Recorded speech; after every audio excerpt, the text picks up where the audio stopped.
मोदी जी पे, तो 2024 में फिर वो जीतेंगे। तो ईवीएम का है ना, हटा देते। ईवीएम के पीछे क्यों पड़े हैं ये? ईवीएम के पीछे हटा दिया और श्री रामचंद्र जी पूरे भारत में 70 सीट से अधिक मोदी को अगर दे दें तो हम उनकी गुलामी करेंगे। केवल ईवीएम हटा दें,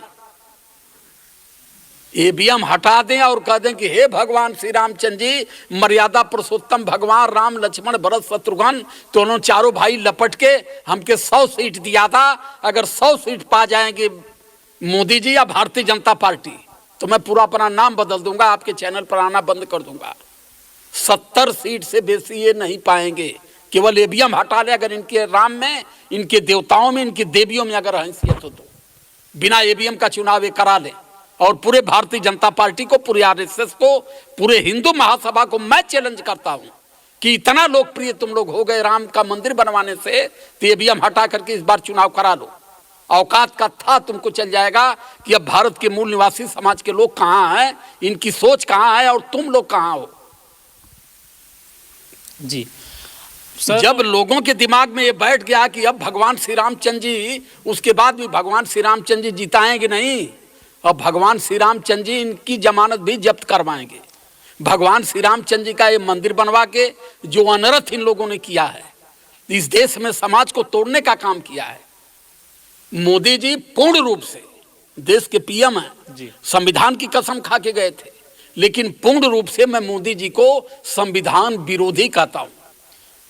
संविधान का टोटल विरोध इस देश का पीएम किया। और पूरे भारत के आवाम से मैं जानना चाहता हूं कि जो संविधान को मानता है, अगर मोदी का नाम भी लेता होगा तो उसका आने वाला जनरेशन भी गुलाम होगा।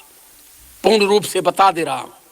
आज इस देश में एससी, एसटी, ओबीसी, माइनॉरिटी समाज के जितने भी लोग हैं, जितनी शोषित पीड़ित लोग हैं, जितनी अधिकार वंचित समाज के लोग हैं, वो सारे लोग संविधान के बल पर सम्मान से जी रहे हैं।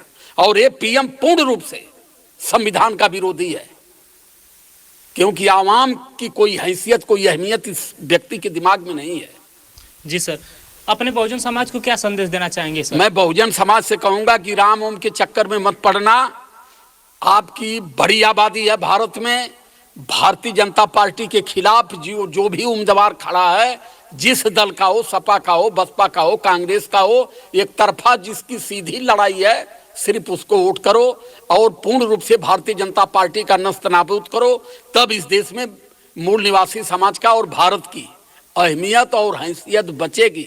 अगर बहुजन समाज इस बात को इस बार नहीं समझ पाया, तब बहुजन समाज को दोबारा समझने के लिए कोई दूसरा वर्ष आएगा ही नहीं। क्योंकि 2024 के बाद अब भारत में चुनाव नहीं होगा, भारत में डेमोक्रेसी नहीं होगी, भारत में लोकतंत्र नहीं होगा, भारत में जमहूरियत नहीं होगी और ना ही भारत में आपका संविधान रहेगा। जी सर, राहुल गांधी 22 जनवरी को बोल रहे थे कि मुझे मंदिर जाने से रोका जा रहा है सर, राहुल गांधी जी। अब का कहीं अब मुंह से कुछ हुलूल जुलूल निकल जाई, यही